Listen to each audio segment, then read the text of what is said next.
October 4, 2005. A casino's neon glow. Security cameras capturing final moments. Christy Wilson, 27 and full of life, played blackjack beside a stranger until 1:13 a.m. Then she vanished into the California darkness, leaving only questions and a family's unending search. For 15 years, her mother refused to surrender hope. Detectives clung to evidence others deemed insufficient. A community learned to live with absence, but in 2020, disturbed soil would finally whisper secrets buried for decades. Sometimes justice arrives not as thunder, but as the patient turning of earth. Before we get into the story, drop a comment with your country and the time right now. The fluorescent lights of Thunder Valley Casino painted everything in artificial daylight, even as October darkness settled over Lincoln, California. Christy Wilson pushed through the glass doors at 6:47 p.m., her blonde hair catching the overhead glow. She moved with the easy confidence of someone who belonged in the world, 27 years old, independent, seeking nothing more than an evening's escape from routine. The casino floor hummed with electronic chimes and muted conversations. Christy found her way to a blackjack table near the center of the gaming area, sliding onto a vinyl stool beside other players. The dealer shuffled cards with practiced efficiency. Surveillance cameras mounted in black domes tracked every movement across the carpeted expanse. At 7:23 p.m., a man approached the empty seat to Christie's left. Mario Flavio Garcia, 53, carried himself with the casual swagger of a regular patron. His player card dangled from a retractable cord, clipped to his belt. He ordered a drink and settled into the rhythm of the game. Christie's phone buzzed at 10:28 p.m. She answered with a smile, her voice carrying over the ambient noise. "Hey, babe. Yeah, I'm still here, but I'll be home soon. Don't wait up if you get tired." She ended the call and returned her attention to the cards, unaware that overhead cameras captured every gesture, every interaction with the stranger beside her. The hours slipped by unnoticed. Garcia's player card registered activity at machines near Christie's table throughout the evening. Casual conversation flowed between hands, the kind of small talk that emerges between strangers sharing temporary space. Neither seemed to know they were performing for an electronic audience that would later scrutinize every frame. At 1:13 a.m., security footage captured them leaving the casino together. Christy walked slightly ahead, Garcia a few steps behind, both moving through the parking lot toward a waiting vehicle. The timestamp burned into the corner of the frame. 1 hour,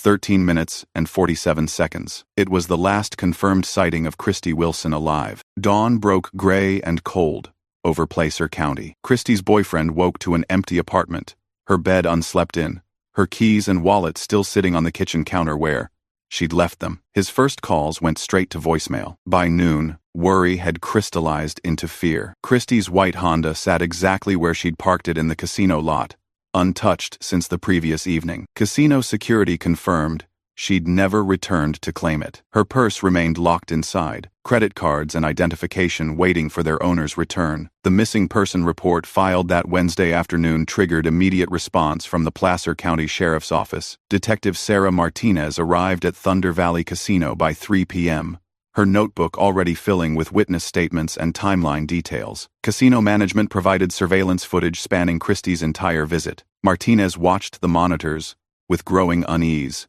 Christy appeared relaxed throughout the evening, showing no signs of distress or recognition when Garcia joined her table. Their interactions seemed casual, even friendly, but something in the final frames unsettled.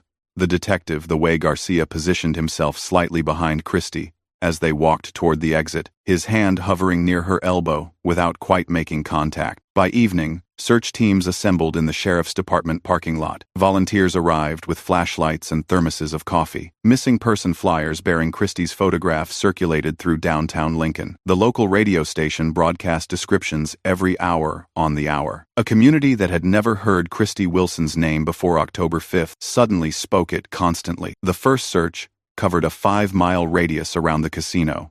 Deputies methodically combed through drainage ditches, abandoned lots, and wooded areas where someone might conceal evidence. Helicopters circled overhead, their spotlights cutting through the darkness.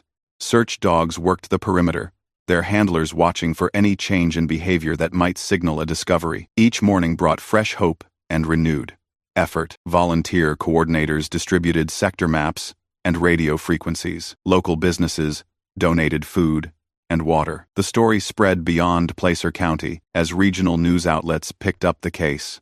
Christie's photograph appeared on missing person websites and social media feeds. Yet, 3 days of intensive searching yielded no trace, no clothing, no personal items, no signs of struggle. Christy Wilson had simply stepped out of the casino surveillance system and into an expanding void of uncertainty. Detective Martinez returned to Thunder Valley Casino on October 8th with a specific mission. The casino's player tracking system had logged every swipe of Mario Garcia's membership card throughout Tuesday evening. The data revealed a pattern. Garcia's card showed activity at slot machines positioned within direct sight lines of Christie's blackjack table. At 11:47 p.m., Garcia had moved to a video poker machine directly behind her chair. At 12:23 a.m., he'd used his card at a machine 2 rows away, still maintaining visual contact. The timestamps painted a picture of deliberate observation rather than random gambling. Martinez drove to Garcia's Auburn address that afternoon. The modest single-story house sat on a quiet residential street, lined with mature oak trees. Garcia answered the door in a casual shirt and jeans, his manner polite but guarded. Scratches covered both sides of his face, 3 distinct marks on his left cheek, 2 on his right. Similar scratches were visible on his forearms. Poison oak, Garcia explained when Martinez asked about the marks. I was clearing brush in my backyard last weekend. That stuff grows everywhere around here. The detective nodded, making notes in her pad. The scratches appeared fresh, possibly inflicted within the last 48 hours. Their pattern seemed inconsistent with vegetation contact, too parallel, too deliberate. But Garcia's explanation came readily, without the hesitation that often accompanies deception. I understand you were at Thunder Valley Tuesday night, Martinez said. That's right. I go there pretty regularly. Nice way to unwind after work. Do you remember interacting with anyone in particular? Garcia paused, appearing to consider the question. There was a blonde woman at the blackjack table. We chatted a bit during the game. Nothing significant. Did you leave the casino together? No. I just walked her to her car. She said she was tired and ready to head home. I stayed and played a few more hands. Martinez felt the lie settle between them, like a physical presence. Casino footage clearly showed both of them leaving the parking lot together, not separating at Christie's vehicle. Garcia's willingness to fabricate easily verifiable details suggested either poor judgment or calculated confidence that the truth wouldn't emerge. We'll need to search your vehicle, Martinez said. Of course, whatever helps. Garcia's cooperative demeanor never wavered, even as forensic technicians spent 3 hours processing his sedan. They collected fiber samples, photographed the interior, and swabbed surfaces for trace evidence. Garcia watched from his front porch, occasionally offering water or asking about the process. The preliminary results arrived 2 days later. Microscopic analysis revealed blonde hairs consistent with Christie's length and color embedded in the rear seat fabric. More significantly, luminol testing detected trace amounts of blood in the same area, invisible to casual observation, but glowing bright blue under forensic lighting. The State Crime Laboratory confirmed the findings on October 15th. DNA analysis of the blood traces matched Christy Wilson's medical records with 99.7%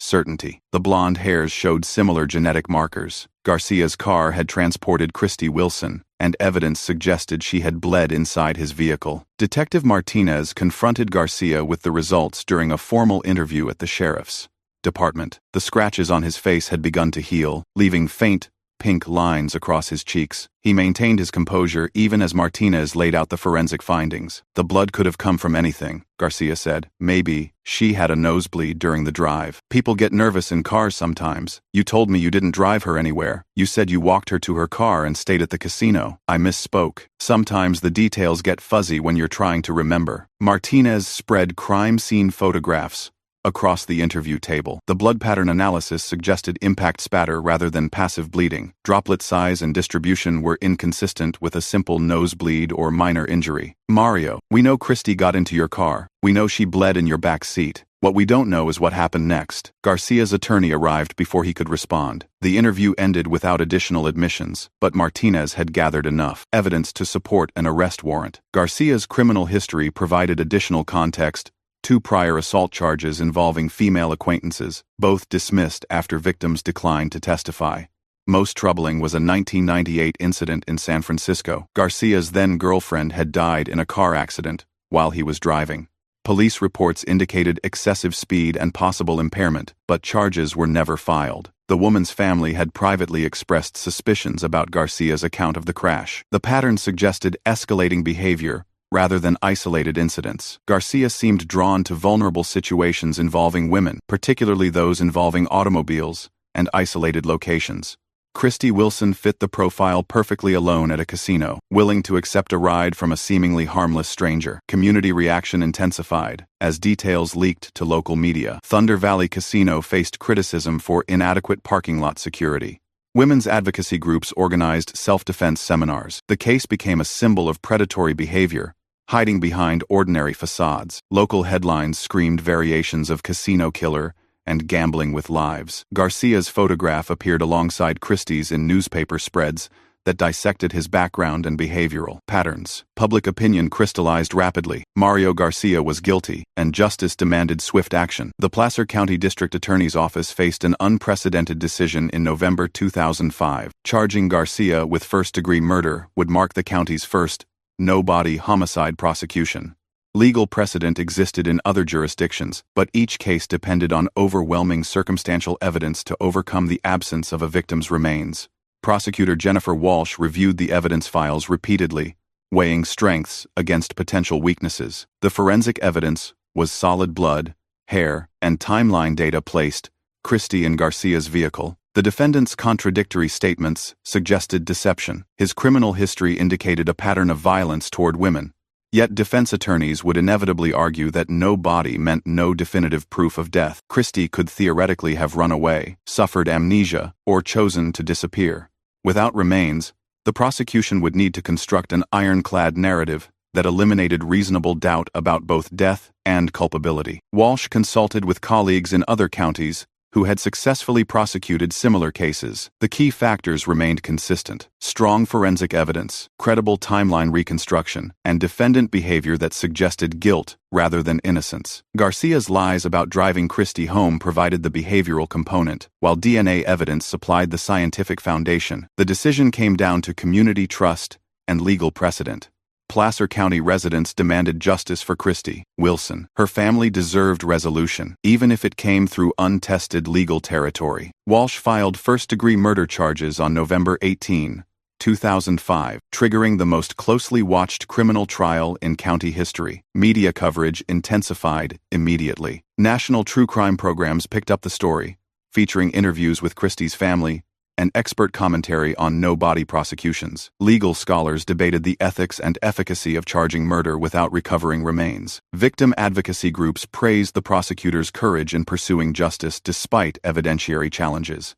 Garcia's defense team, led by veteran criminal attorney Robert Chen, prepared for a battle of narratives rather than facts. They couldn't dispute the forensic evidence, but they could challenge its interpretation. Their strategy centered on creating reasonable doubt about Christie's ultimate fate and Garcia's intentions. Pre-trial motions consumed months as both sides jockeyed for advantage. The defense sought to exclude Garcia's prior assault charges as prejudicial. The prosecution fought to admit the San Francisco car accident as pattern evidence.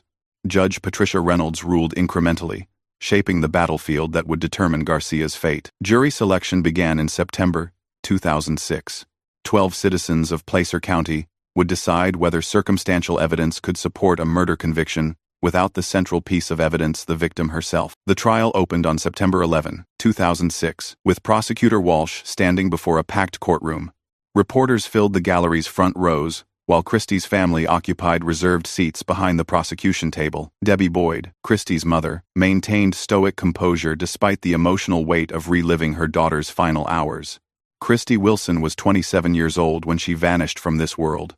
Walsh began, friends who cherished her, and a community that will never forget her. The evidence will show that Mario Garcia took Christy Wilson's life on October 5, 2005, and then attempted to conceal his crime through lies and misdirection. Defense attorney Chen painted an alternative picture in his opening statement. The prosecution wants you to convict my client of murder based on speculation and circumstance. They cannot show you a body. They cannot prove Christy Wilson is dead. They certainly cannot prove Mario Garcia killed her. What they can show you is blood in a car, blood that could come from a dozen innocent explanations. The prosecution's case unfolded methodically over 2 weeks. Forensic technicians testified about DNA evidence and blood pattern analysis. Casino security personnel walked the jury through surveillance footage frame by frame. The timeline emerged with clockwork precision. Christie and Garcia leaving together at 1:13 a.m. Garcia returning alone to the casino 90 minutes later. Dr. Patricia Hernandez,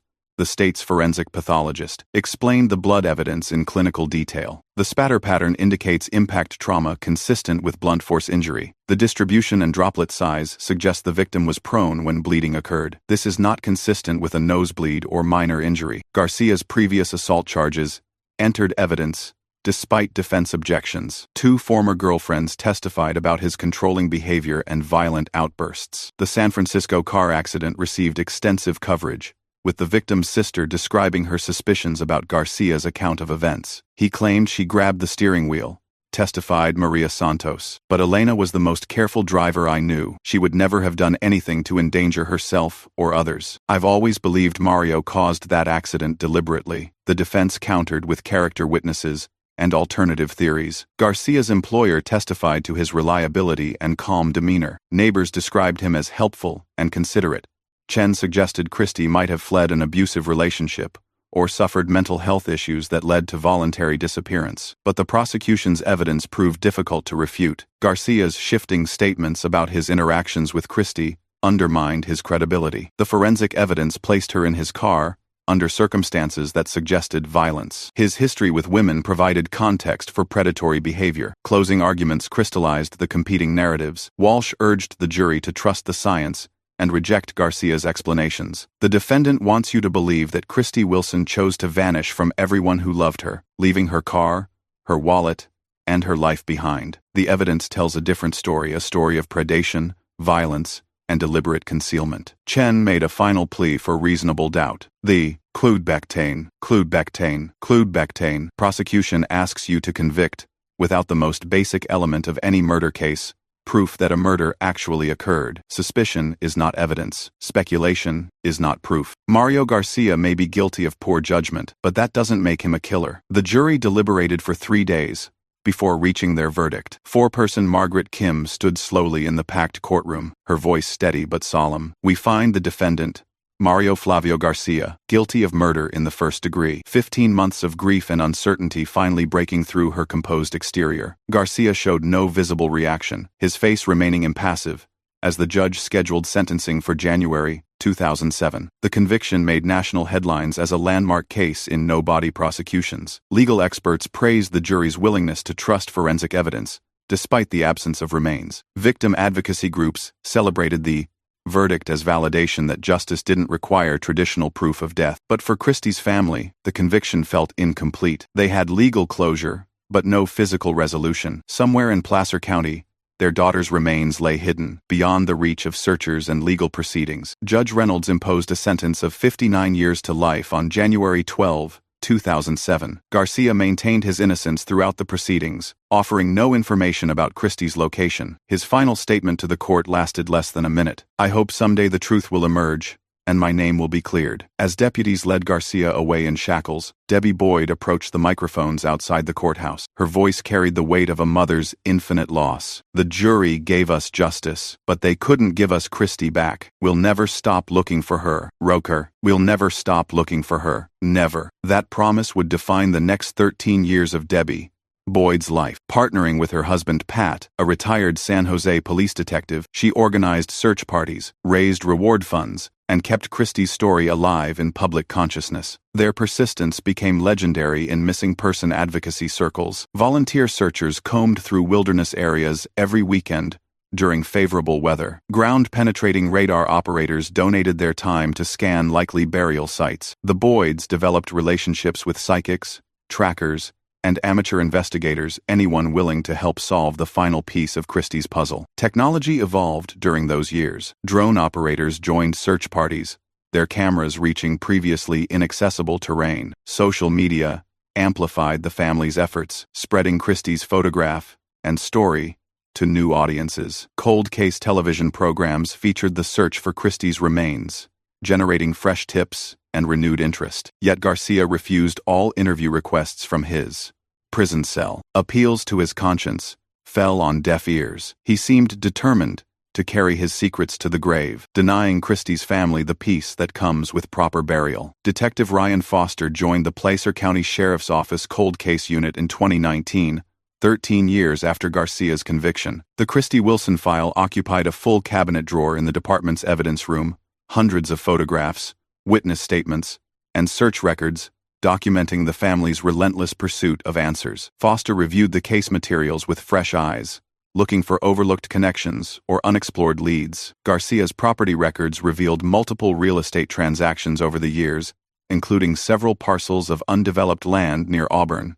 Previous search teams had investigated some locations, but others remained unexamined. One property stood out in the records, a remote 5-acre plot Garcia had purchased in 2003 and sold in 2008, 3 years into his prison sentence. The timing seemed significant. Garcia had owned the land during Christie's disappearance, but disposed of it once legal appeals appeared unlikely to succeed. Foster drove to the property on a cold February morning in 2020. The current owners, an elderly couple named Thompson, welcomed his inquiry. They had purchased the land intending to build a retirement home, but ultimately decided the location was too isolated. The previous owner told us he'd used it for camping and hunting. Mrs. Thompson explained, there were signs, someone had spent time here, cleared areas, fire rings, that sort of thing. We never did much with it, except pay the taxes. Foster walked the property boundaries, noting the terrain and vegetation. Dense oak groves provided natural concealment from roads and neighboring properties. Several areas showed signs of past disturbance depressions in the ground that could indicate filling or excavation. The detective submitted a formal request for archaeological survey of the site. Ground-penetrating radar operators arrived in July 2020, their equipment capable of detecting subsurface anomalies that might indicate buried remains.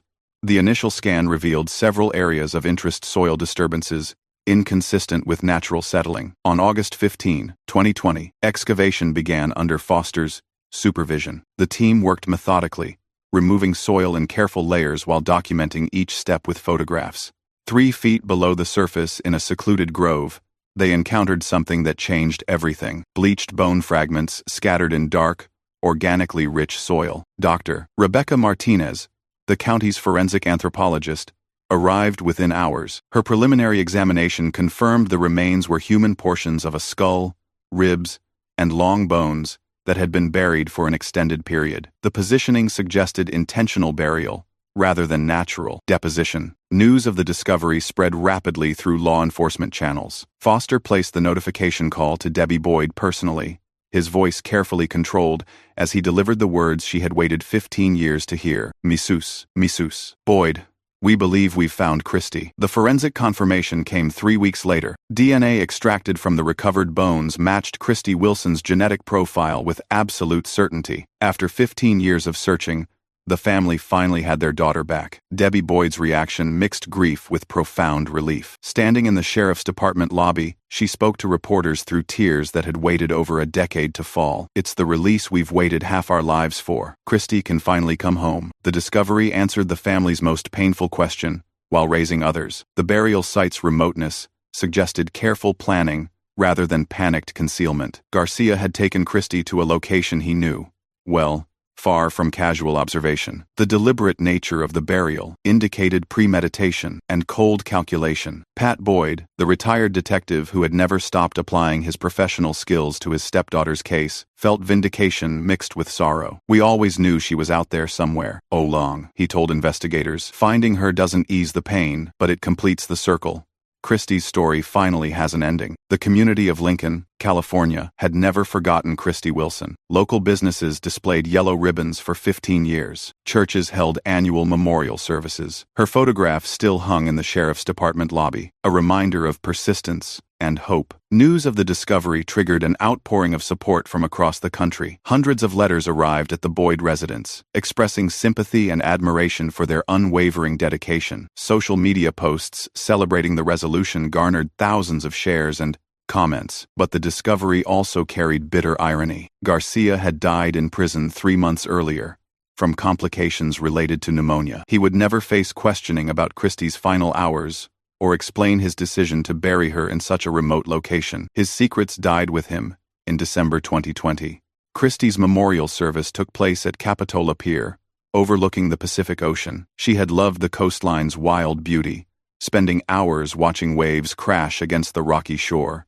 Debbie scattered her daughter's ashes into the wind on October 4, 2021, exactly 16 years after Christie's last phone call from Thunder Valley Casino. The family's ordeal became a case study in victim advocacy and investigative persistence. Law enforcement agencies nationwide studied the case as an example of successful no-body prosecution and long-term evidence preservation. Legal scholars praised the conviction as proof that circumstantial evidence could support murder charges when properly presented. Christie's legacy extended beyond her individual case. The Boyds established a foundation supporting families of missing persons, providing resources for search efforts and legal advocacy. Debbie spoke at conferences and training seminars, sharing lessons learned from their 15-year journey. The legal closure arrived formally in January 2021, when the Placer County District Attorney's Office marked the Christy Wilson case as resolved. All evidence was properly archived, and the investigation was officially closed. The conviction of Mario Garcia stood as final, his death in prison bringing the case to its ultimate conclusion. National media coverage framed the resolution as a triumph of persistence over despair. True crime podcasts dedicated episodes to analyzing the family's search efforts and the eventual discovery. Legal commentators praised the case as a model for no-body prosecutions, noting how forensic evidence and behavioral analysis could overcome traditional evidentiary limitations. The investigation's success influenced law enforcement training protocols across California. Police academies began using the Christy Wilson case as a teaching tool for evidence preservation and long-term investigation management. The importance of maintaining cold case files and supporting victim families became central themes in continuing education programs. Dr. Patricia Walsh, the prosecutor who had taken the risk of charging Garcia without a body, reflected on the case's broader implications.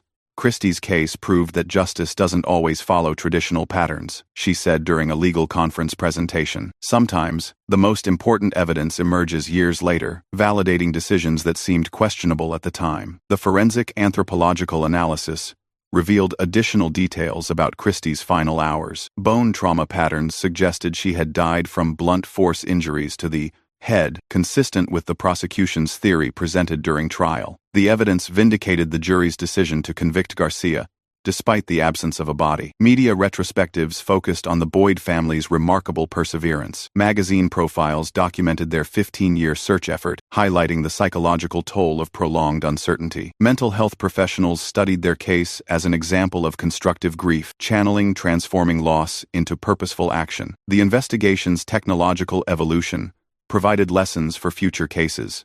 Early searches had relied on volunteer manpower and basic equipment. Later efforts incorporated advanced radar, drone surveys, and sophisticated mapping software. The gradual refinement of search techniques contributed to the eventual success. Christie's case influenced missing person policies throughout California. The state allocated additional funding for cold case units and search technologies. New protocols required regular review of unsolved disappearances, ensuring cases wouldn't languish without periodic re-examination. The community of Lincoln dedicated a memorial garden to Christy Wilson in spring 2021. Located near the city center, the garden featured native plants and a stone bench inscribed with her name and dates. Citizens donated time and resources to create a peaceful space for reflection and remembrance. The memorial's dedication ceremony drew hundreds of attendees, including law enforcement officials, volunteers who had participated in search efforts, and families of other missing persons. Debbie Boyd spoke briefly, her words carrying the weight of shared experience and hard-won wisdom. Christy would have wanted her story to help others, Debbie said, her voice steady despite the emotional setting. If our experience can guide one family through their darkest hours, then her legacy lives on in ways she never could have imagined. The garden became a pilgrimage, site for victim advocacy groups and true crime enthusiasts. Visitors left flowers, handwritten notes, and small tokens of remembrance. The simple memorial grew into a symbol of hope for families facing similar tragedies. Local schools incorporated Christie's story into safety education programs. Students learned about personal awareness and the importance of staying connected with family during social activities. The lessons emphasized practical precautions without generating excessive fear or paranoia. Thunder Valley Casino, where Christie's ordeal had begun, implemented enhanced security measures in response to the case. Additional cameras covered parking areas, and security personnel received training in recognizing potentially dangerous situations. The casino also contributed funding to the Boyd Family Foundation. Regional law enforcement agencies established cooperative protocols for cross-jurisdictional missing person investigations. Christie's case had demonstrated the importance of resource sharing and coordinated search efforts. The new procedures ensured that similar cases would receive immediate, multi-agency attention. The Placer County Sheriff's Office received commendations from state and federal authorities for their handling of the investigation. The department's commitment to cold case investigation and family support became a model for other agencies. Their success validated investments in long-term investigative capabilities. 1 year after the discovery, Debbie Boyd returned to Capitola Pier alone. The ocean stretched endlessly toward the horizon, waves carrying their eternal rhythm against the rocky shore. A small plaque near the pier's end bore Christie's name and dates, installed by the city in recognition of her story's impact. The wind carried the scent of salt and kelp, familiar aromas that had drawn Christie to this place during her lifetime. Debbie stood quietly, watching seabirds wheel overhead and listening to the whispered conversations of other visitors. Time had softened the sharpest edges of her grief without erasing its essential presence. The past year had brought speaking engagements across the country, sharing lessons learned from their 15-year search. Other families facing similar tragedies found hope in the Boyd's experience. The foundation they'd established provided resources and emotional support to hundreds of families navigating the uncertainty of missing loved ones. Debbie's phone buzzed with a text message from Pat, checking on her emotional state during the anniversary visit. Their marriage had weathered the storm of prolonged grief and emerged stronger for the experience. Shared purpose had sustained them through the darkest periods, when hope seemed futile and answers impossible. The pier's wooden planks creaked under her feet as she walked toward the railing. Other visitors, couples, families, solitary figures like herself, moved quietly around her. Each carried their own stories and sorrows, their own connections to this place where land met sea. A young woman approached hesitantly, recognition dawning in her features. "Excuse me, are you Christie Wilson's mother?" she asked quietly. "I've followed your story for years. I wanted to thank you for never giving up." Debbie smiled, touched by the stranger's compassion. These encounters happened regularly now, unexpected connections with people whose lives had been touched by Christie's story. The young woman's presence reminded her that their ordeal had meaning beyond personal resolution. The conversation lasted several minutes, covering familiar themes: perseverance, hope, and the importance of supporting families in crisis. The young woman worked with a missing persons advocacy group in Oregon, inspired by the Boyd family's example to volunteer her time and skills. As the stranger departed, Debbie reflected on the strange mathematics of loss and legacy. Christie's death had caused immeasurable pain, but her story had inspired countless acts of kindness and service. The calculation would never balance perfectly, but meaning could emerge from even the most senseless tragedies. The documentary filmmaker arrived at the sheriff's department on a crisp December morning, seeking interviews for a national television special about cold case investigations. Detective Foster agreed to participate, understanding the educational value of sharing investigative techniques and approaches. The interview took place in the department's conference room, with case files and evidence photographs arranged on the table between them. Foster spoke carefully about the investigation's evolution, emphasizing the importance of technological advancement and interagency cooperation. Christie's case taught us that patience and persistence can overcome seemingly impossible odds, Foster explained to the camera. Evidence preservation proved crucial materials collected in 2005 remained viable for splaying analysis 15 years later. That kind of long-term thinking makes all the difference. The documentary would air nationwide in early 2022, introducing Christie's story to new audiences while reinforcing lessons about victim advocacy and investigative dedication. Educational institutions had already expressed interest in using the program for criminal justice and forensic science courses. Foster's colleagues in the cold case unit watched the interview from an adjacent office, proud of their department's representation in national media. The Christie Wilson case had brought positive attention to their work while validating their approach to long-term investigations. The detective's phone rang as the interview concluded. Another family was calling about a missing person case, seeking guidance and resources for their own search efforts. Foster took the call immediately, understanding that Christie's legacy lived on in every family that refused to surrender hope. Across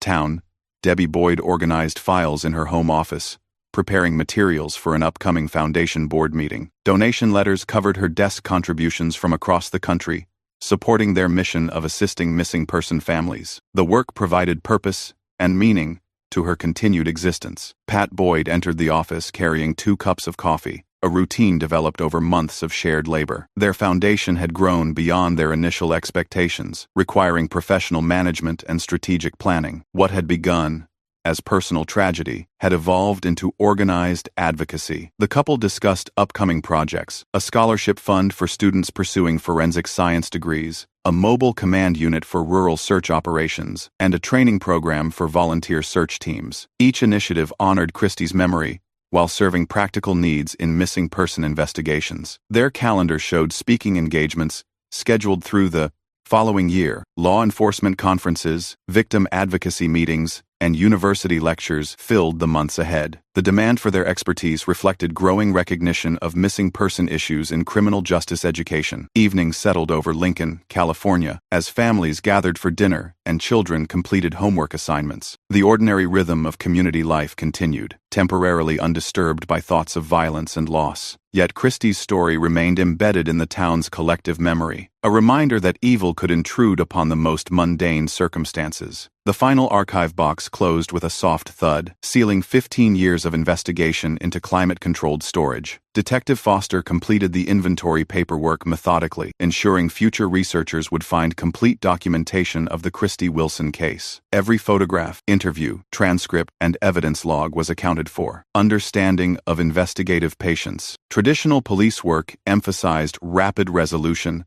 and immediate answers. Christie's case proved that some truths required decades to emerge, demanding sustained effort across multiple investigative generations. The department's training academy now featured Christie's case as a cornerstone example in missing person protocols. New officers learned to preserve evidence meticulously, understanding that today's minor detail might become tomorrow's crucial breakthrough. The lessons transcended individual cases, influencing investigative culture throughout the region. Foster locked the storage room and walked through the department's corridors, passing bulletin boards, still displaying missing person flyers. Christie's photograph no longer appeared among them, but other faces waited for their own resolution. The detective understood that each case carried a family's universe of hope and despair. Outside, December twilight painted the Placer County landscape in shades of amber and shadow. Distant mountains stood silhouetted against the darkening sky, their peaks touched with the year's first snow. The natural beauty had witnessed countless human dramas across centuries, remaining indifferent to individual sorrows and triumphs. Foster's radio crackled with routine patrol communications, traffic stops, welfare checks, and minor disturbances that comprised most police work. The mundane calls reminded him that Christie's case, despite its complexity and media attention, represented just one thread in the larger tapestry of law enforcement service. At Capitola Pier, the evening tide reached its highest point. Waves crashed against the rocky foundation with rhythmic force, their sound carrying across the water to distant shores. A few late visitors walked the wooden planks, some pausing at Christie's memorial plaque to read her name and remember her story. The Pacific Ocean stretched endlessly westward, its surface reflecting the last light of day in shimmering patterns. Somewhere beneath those waves, Christie's ashes had found their final rest, carried by currents that connected all shores. The symbolism wasn't lost on those who understood her story, a life that had touched countless strangers through the power of persistent love. Debbie Boyd's voice echoed in the memories of everyone who had heard her speak. Justice may be delayed, but it's never denied to those who refuse to stop seeking it. The words had become an unofficial motto for missing person advocates nationwide, inspiring families to maintain hope through their darkest hours. The Christy Wilson case entered the permanent record as case number 05-3847, officially closed but never forgotten. Its files joined thousands of others in the archives of American criminal justice, each representing individual tragedies and triumphs in humanity's eternal struggle against violence and deception. In courtrooms across the nation, prosecutors cited the case as precedent for no-body murder convictions. Law students analyzed its forensic evidence and legal strategies. Police academies incorporated its lessons into training curricula. Christie's name became synonymous with justice achieved through perseverance and scientific precision. The community of Lincoln, California, had learned to live with both loss and healing. Christie's Memorial Garden bloomed each spring, tended by volunteers who understood that memory required cultivation. Children who had never known her learned her story in school, carrying forward the message that every life held immeasurable value. Time moved forward with its inexorable rhythm, but some truths transcended temporal boundaries. Christy Wilson's story proved that love could outlast death, that persistence could overcome seemingly impossible odds, and that justice, though delayed, could emerge from the patient turning of earth and the unwavering devotion of those who refused to forget. The investigation had ended, but the legacy continued. In every cold case reopened, every family that found their missing loved one, and every detective who preserved evidence with extra care, Christie's influence persisted. Her death had become a catalyst for life, inspiring others to seek truth, support the grieving, and never surrender hope. As darkness settled over Placer County, the stars emerged in their ancient patterns. The same constellations that had witnessed Christie's final hours now looked down upon a world changed by her story. Justice had been served, love had prevailed, and memory had triumphed over silence. The case files would remain sealed in their archive boxes, waiting for future researchers to discover the lessons embedded within. But Christy Wilson's true monument existed in the lives she had touched, and the families she had helped through the persistence of those who loved her. In that eternal sense, she had never truly disappeared at all.